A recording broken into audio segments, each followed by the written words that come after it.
I want you all to remember that Steve Jobs at one point started with a solder gun and a neighbor who cared about him and fostered an interest in electronics. Our next speaker, I think, believes in that power, and I hope that we can have a whole generation based on his work of future Steve Jobs. We certainly could use it. Asi, again, thanks for starting us off by zooming way out and thinking about the importance of this topic. It was great.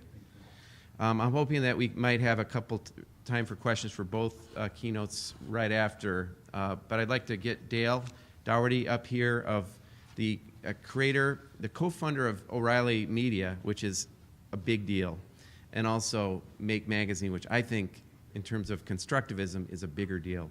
Dale? So, how many are familiar with Make Magazine? Great, that's actually good. How many of you been to Maker Faire? Awesome, awesome. Well, I hope to talk a little bit about this, but kind of in this context of kids at play.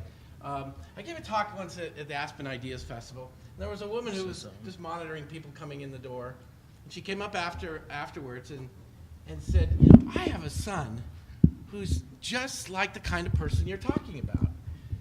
He goes off and he takes things apart. He likes to, put things together. And I always tell him, don't do that, because he's destroying things. And you made me think that he's actually learning. And we happened to have a small Maker Faire in Aspen the day after the event. And I said, well, bring him by. And, he's pretty young. And she did. And they sat down. We had a simple activity where he was building some circuits. And it happened to be that she brought her whole family. And he had an older sister. And she sat down. And she started engaging. And I went up to the woman. I said, not only look that your son likes to do this, but your daughter does too. And there's something in what I'm going to be talking about that we've almost stopped recognizing some of these capabilities, which sometimes go under the word tinkering in our vocabulary. We've stopped recognizing them in our culture and, more importantly, in our kids.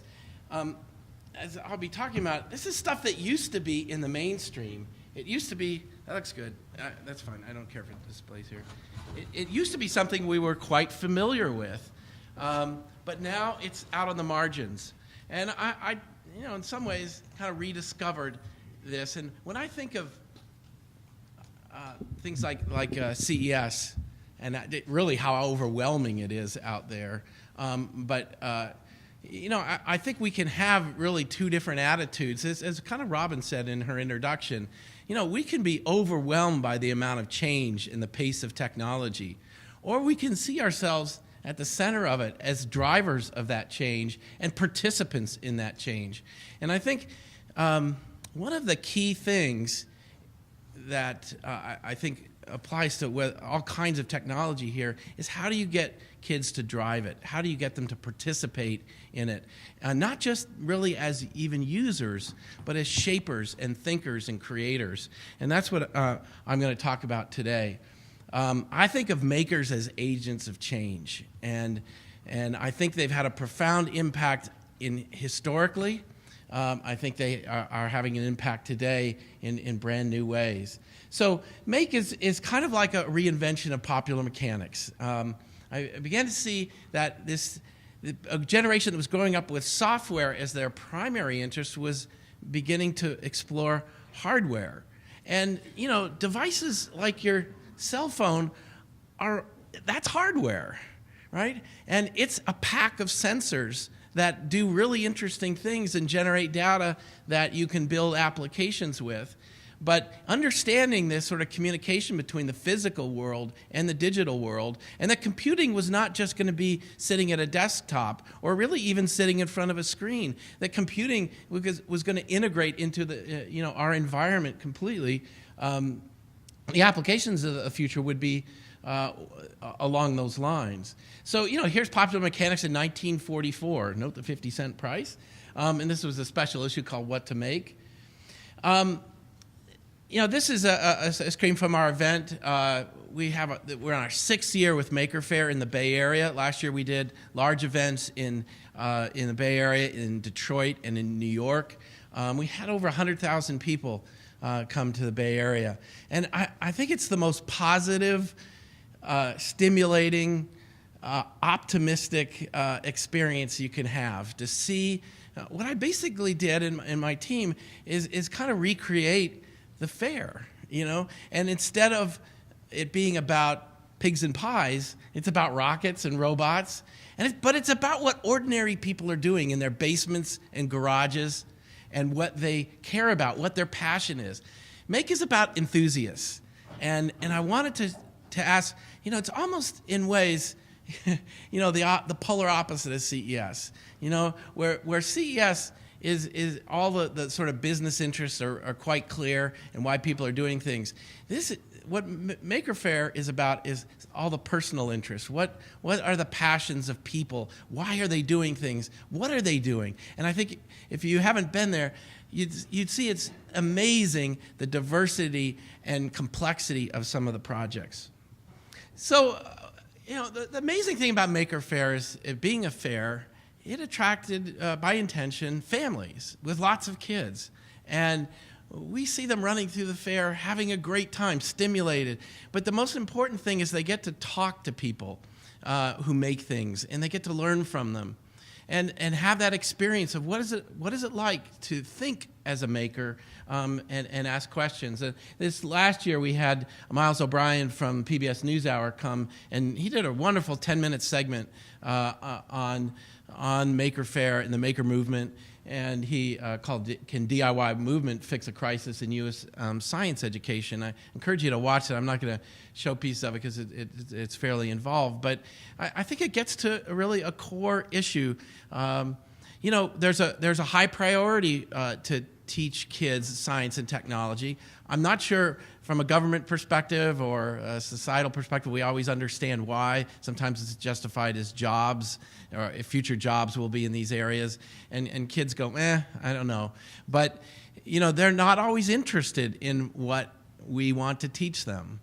What I found with Make is kids are interested. If you start asking kids, what do you want to make? And they see that car, they start thinking about, what could they do with a bike? What could they do with an RC car? They begin to filter it and shape it and drive it themselves.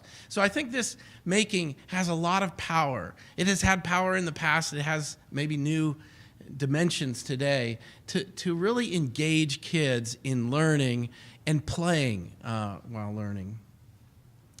Jean Piaget, if you know sort of psychology and childhood development, the only book he wrote on education, he titled "To Understand is to Invent." And I think if you think about that, it's a very powerful phrase. We don't understand something by just watching TV or by being thrown a lot of content at us.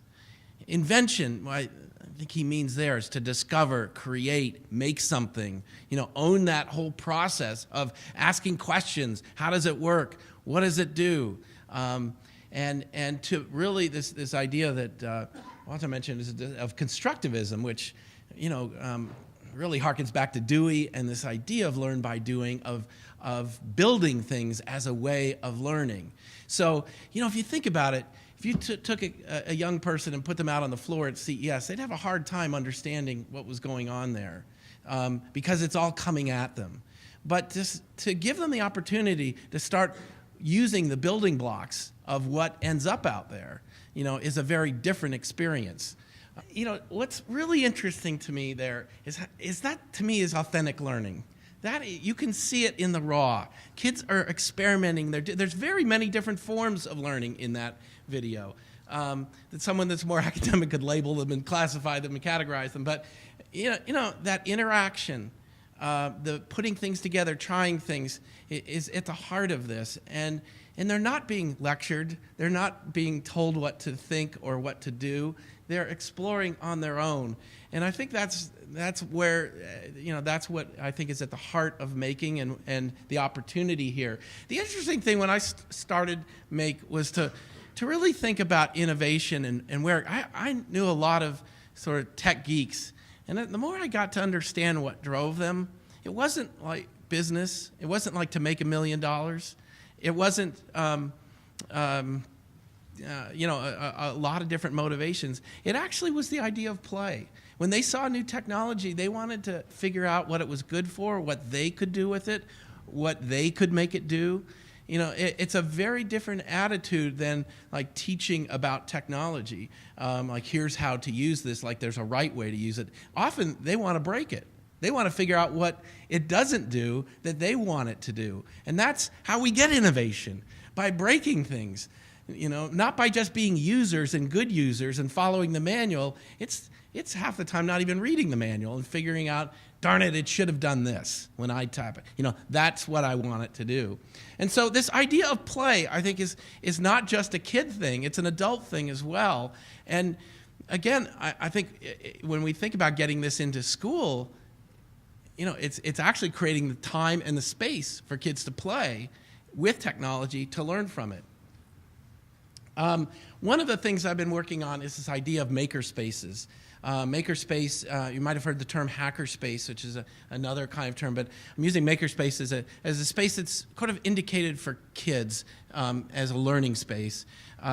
So we have some affordance for that. But the other thing you saw in that video was how social this is. When we think about things in the past, like the lone tinkerer in a shed, off on his own, experimenting.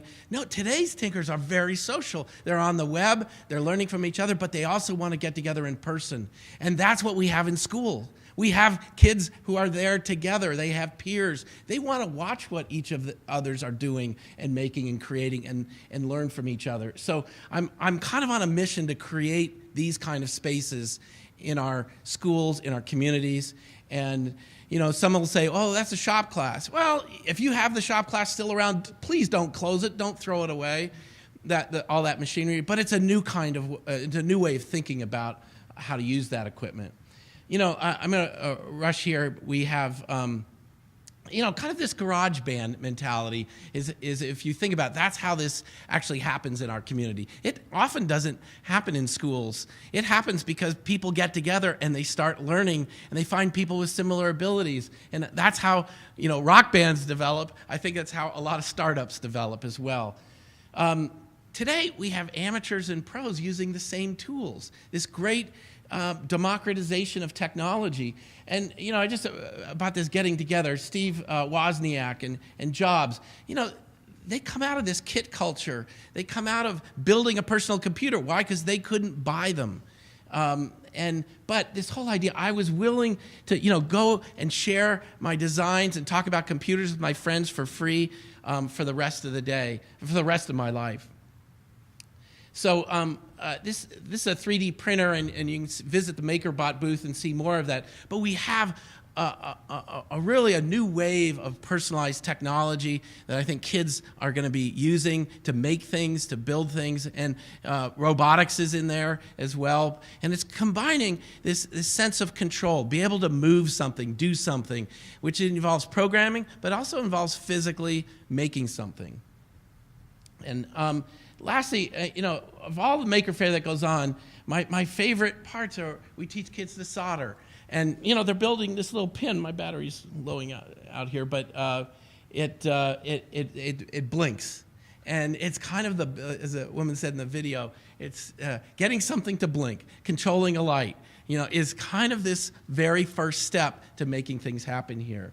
And to do that, I'm going to pass out a little thing called an LED throwy. And it's a simple project from Make, because I want all of you to be makers. I want all of you to learn that this is something that's possible for every one of you. You don't have to be a special type of person. You don't have to be a geek. You don't have to be anyone. All of us are makers. Cooks are makers. Carpenters are makers. All of us have to make things. And when I look at these devices, who makes these work? You do. You figure this out and make it work. So here's an LED throwy. It has a battery, an LED, a magnet, and a piece of tape. Now figure out the combinations of those things. 2 of them have orientations, positive and negative, long and short. But put them together. The battery powers the LED, and the magnet will attach to the battery. And you can do one of two things with a throwy. One is you can actually throw it, and we have a little magnetic board here which you can use for target practice. The doors work awfully well, anything magnetic. But you could also take that, if you prefer, and use the magnet on one side of your pocket or clothing to attach it to your dress or your shirt. So anyway, take that with you. Use it. We have about 100 of them around, but maybe as we're asking some questions, it's something you can fiddle around with. Thank you very much.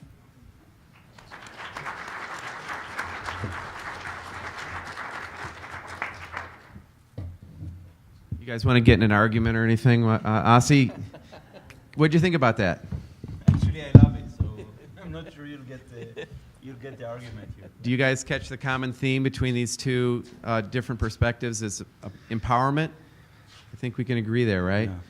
We need to empower the next generation. And so make your blinky things. We're going to have Darren is going to be our target. And we really want you to throw these. We want your hands busy. One of my old teachers, David Weichert of the High School Foundation, used to say, watch their hands and watch their eyes. If their eyes and hands are busy, their minds are busy. Those are like direct gateways. So start making those things. I'd like the next panel to come up and start getting ready as we go. And seriously, would you like to comment on, just open it up to either of you to say anything? Well, I've just been talking. Any tweets? Well, I mean, the one thing I want to say in this context to Ed, do we have educators in the audience, or? Okay, there are two documented cases of educators at CES. We have a few. We're watching them. Nice. We know you're out. Nice. So I'll tell you something that might surprise you. We're used to speak about the U.S. government and not being very happy about what we're seeing. But the White House and the federal government is pretty forward-thinking in terms of play and in terms of games. And in that context of making, there's a whole movement now in the gaming world about kids not only playing games that were designed by us, but also making games. So just like they could make physical objects, they could make a game. And through that process, learn a lot about something, because they need to create the system and the rules and let someone else play inside that environment. And the White House started a contest called the White House National STEM Challenge for kids making games. So classes from all across the country can participate. It's in the second year, and they give big prizes for schools that win it. All right, over there we have a few targets happening, and that's what we're talking about. All right. Really loud, really loud. Yeah, absolutely. Go ahead. I was at the seminar for higher education, and they were talking a lot about new ways of learning and these online schools and how their accreditation might be going up. And they were talking about how students have to find new ways of learning and peer-to-peer studying. And I was thinking about your games, as you call them. I think that they're a new way of students learning to learn and moving up that sort of chain of learning to learn online, and how that might be a real benefit in the future as students learn to learn online. Right. So it's not so much gaming as it is learning to learn online. I think it's brilliant. Yeah, I mean, you want to comment? Yeah.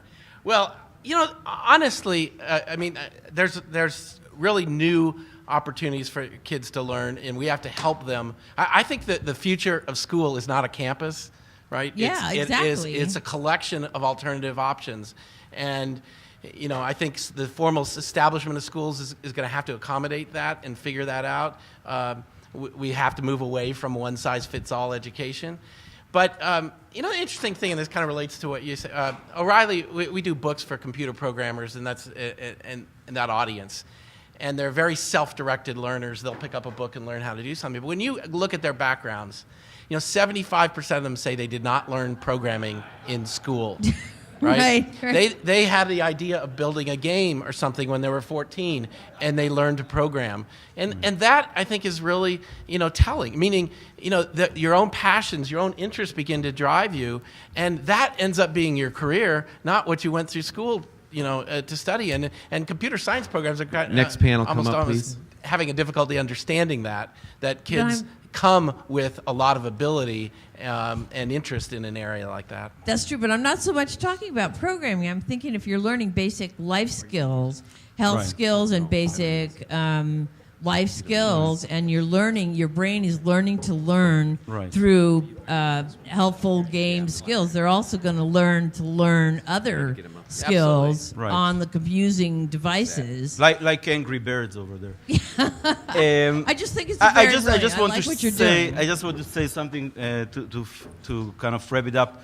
There is kind of this time machine effect that we see. You have the kids engage with games and interactives at home, and then they go to school, and it's almost like they go back 40, 50 years to textbooks, to lectures, and this gap has to close, right? They need to start to be engaged in a much more compelling way that schools will really help them, right? I just think your work is brilliant. Thank you. Yeah, thanks. Hey, just before, I don't know how to pick one person out of this audience, but I'd love to find someone that is going to go back and meet a lot of kids in a community center, a school, and libraries are awesome. So we have some stuff over here that we can send you off with. See Sherry. This is some of our kits and books and magazines. So after on the break, I'll let her make the hard call on this. So thank you all. Thank you.